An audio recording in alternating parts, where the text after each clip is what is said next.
শরতের এক নরম বিকেলে প্রথম দেখা হয়েছিল আরিয়ান আর মেহেরের। কলেজের লাইব্রেরির সামনে দাঁড়িয়েছিল মেহের, হাতে একটা পুরনো বই, শেষের কবিতা। আরিয়ান পাশ দিয়ে যেতে যেতে হঠাৎ থেমে গেল, হেসে বলল, এই বইটা কি এখনো কেউ পড়ে? মেহের চোখ তুলে তাকালো, তার চোখে ছিল এক অদ্ভুত শান্তি। সবাই পড়ে না, কিন্তু যারা সত্যিকার প্রেম বোঝে তারা পড়ে। মৃদু হেসে বলল সে। সেই এক কথাতেই যেন শুরু হয়ে গেল তাদের গল্প। তারপর থেকে প্রায় প্রতিদিন দেখা হতো, কখনো লাইব্রেরিতে, কখনো কলেজের মাঠে, কখনো বা শহরের পুরনো সেই চায়ের দোকানে। আরিয়ান গল্প করতে ভালোবাসত, আর মেহের শুনতে। একদিন বৃষ্টির দুপুরে তারা কলেজের বারান্দায় দাঁড়িয়েছিল। বৃষ্টি ঝরছিল টুপটাপ। আরিয়ান হঠাৎ বলল, মেহের, তুমি কি জানো তোমার সাথে কথা না বললে আমার দিনটাই অসম্পূর্ণ লাগে। মেহের একটু চুপ করে রইল, তারপর ধীরে বলল, কিছু কিছু অনুভূতি আছে যেগুলো না বলাই ভালো। আরিয়ান বুঝতে পারল না, কিন্তু তার মন বলছিল মেহেরও তাকে ভালোবাসে। দিন কেটে যেতে লাগলো, বন্ধুত্ব ধীরে ধীরে প্রেমে বদলে গেল, কিন্তু তারা কেউই কখনো স্পষ্ট করে বলেনি।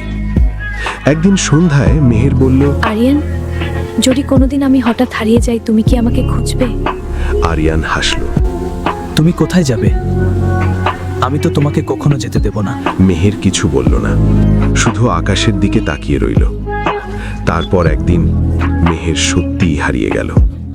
না কোনো ফোন, না কোনো মেসেজ, শুধু লাইব্রেরির সেই টেবিলে একটা ছোট্ট চিঠি পাওয়া গেল। চিঠিতে লেখা ছিল, আরিয়ান, সব গল্পের শেষ সুখের হয় না। কিছু গল্প শুধু শুরু হয়, কিন্তু শেষটা লেখা থাকে না। তোমার সাথে কাটানো প্রতিটা মুহূর্ত আমার জীবনের সবচেয়ে সুন্দর সময়। যদি অন্য কোনো জীবনে দেখা হয়, তখন হয়তো আমি তোমার হাতটা ছেড়ে যাব না। ভালো থেকো, মেহের। আরিয়ান অনেক খুঁজেছিল তাকে, শহরের প্রতিটা রাস্তায়, কলেজের প্রতিটা কোণে, কিন্তু মেহের আর কোনোদিন ফিরে আসেনি। আজও যখন শরতের বিকেল নামে, আরিয়ান সেই লাইব্রেরির সামনে দাঁড়িয়ে থাকে। হয়তো কোনোদিন আবার মেহের সেই পুরনো বইটা হাতে নিয়ে এসে বলবে, এই বইটা কি এখনো কেউ পড়ে? কিন্তু সেই দিনটা আর কোনোদিন আসেনি। তাই তাদের গল্পটা আজও রয়ে গেছে, একটা অসমাপ্ত প্রেমের কাহিনী। গল্পটা কেমন লাগলো? আরিয়ান আর মেহেরের এই অসমাপ্ত প্রেমের কাহিনী কি আপনার মন ছুঁয়ে গেল? আপনার অনুভূতি কমেন্টে অবশ্যই জানান। আর যদি চান এই গল্পের পার্ট 2 দেখতে, তাহলে কমেন্টে লিখুন পার্ট 2 চাই। আপনাদের ভালোবাসা পেলে খুব শিগগিরই নিয়ে আসব এই গল্পের পার্ট 2। ভিডিওটি ভালো লাগলে লাইক, কমেন্ট এবং চ্যানেল সাবস্ক্রাইব করতে ভুলবেন না।